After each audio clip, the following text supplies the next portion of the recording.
Right now, in a hospital near you, a doctor is being paid to do nothing. An empty trauma bay is fully staffed.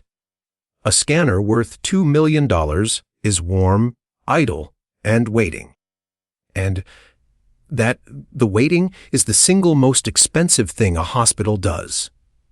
So how much does it really cost to run a hospital for one day? Not the bill you get. The bill the building runs up, whether you walk in or not. Cost Atlas. The hidden cost of everything. Picture the kind of hospital every major city has. A flagship. 500-600 beds. A level 1 trauma center. The place the helicopters fly to. It isn't really a building. It's a small city that never closes. 8,000 to 10,000 people work here. It runs its own power, its own water, its own oxygen plant, its own kitchens.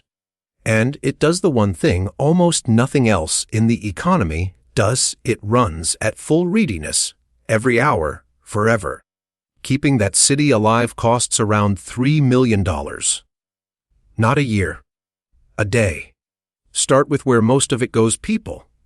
In almost every hospital on Earth, somewhere between half and 60% of the entire cost is human beings. Nurses, doctors, residents, pharmacists, lab techs. But also the people you never picture. The environmental services teams sterilizing rooms, the kitchen running thousands of meals, the security desk, the engineers in the basement. For our hospital, that's roughly $1.5 million a day in wages before a single patient is treated. And here's the first crack in the story. A huge slice of that payroll isn't being paid to treat anyone. It's being paid to be there. Hold that thought. Next, the things that get used up. Drugs, surgical implants, single-use instruments, sealed and sterile, opened once and thrown away. This bucket is about 18% of the cost, and it's the fastest rising one. It includes the blood bank. Shelves of donated blood kept stocked, dated, and sometimes thrown away unused. Because the alternative is not having it when a trauma rolls in. For one day, around $500,000 in supplies. Then there's the building itself. A hospital is one of the most energy-hungry structures we build, roughly 2.5 times the energy per square foot of a normal commercial building, because it can never, ever go dark. There are redundant power systems, backup generators big enough to run the entire building, air handling that scrubs every operating room. If the city's grid fails, the patient on the table cannot notice. That resilience is permanent, and it isn't cheap. Around $250,000 a day, just to keep the lights, the air, and the oxygen flowing. Add the machines. An MRI can cost $1 to $3 million. A surgical robot more. A hospital runs dozens of major machines, each under a service contract, each calibrated and certified by an in-house engineering team. And around all of it, the overhead that keeps a hospital legal and online malpractice cover, compliance, cybersecurity, because hospitals are now prime targets for ransomware, and the billing machine itself. Together, machines and maintenance, around $180,000 a day. Insurance, compliance and admin, close to $400,000. Stack it all up, and you reach the answer. To run this one hospital, for a single day, costs about $3 million. That's more than $2,000 a minute. And it does not stop. Not at midnight, not at 3 in the morning. Not on a quiet Sunday when the waiting room is empty. Which raises the strangest question of all. If the place is empty, what exactly is all that money buying? Here's the reframe.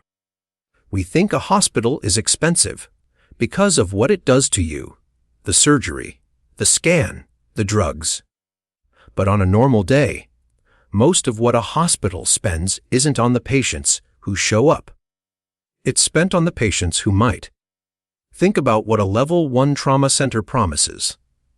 That at any second, 3 p.m. or 3 a.m., a surgeon, an anesthesiologist, a full operating team, and a stocked blood bank can be assembled in minutes.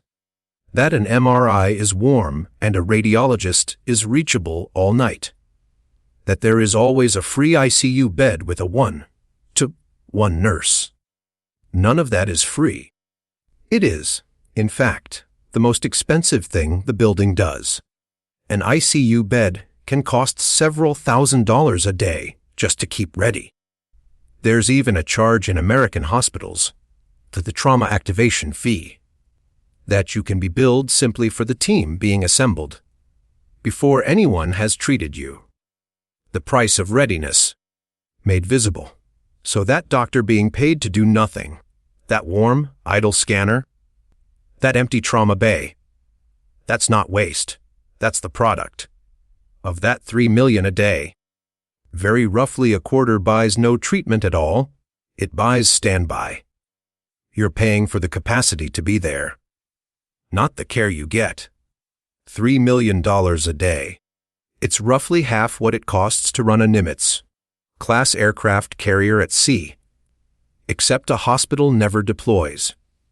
It just stays ready in port forever.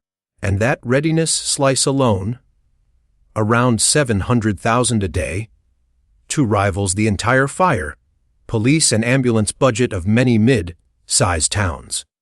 Which makes sense, because that empty emergency room is a permanently mobilized emergency service. It's enough, every single day, to pay the full salary of about 50 working people. So, the next time you walk past a hospital at night and wonder why it's all lit up with nobody in it, that light is the point. You're not looking at an empty building. You're looking at $3 million a day of pure readiness, waiting for a phone call it hopes never comes. That's what we do here at Cost Atlas. We find the bill that isn't on the receipt, the cost of things you thought you already understood. Next time, what it really costs to keep an airport running for 24 hours, and why the most expensive plane on the tarmac is the one that never takes off. Cost Atlas. The hidden cost of everything. See you in the next one.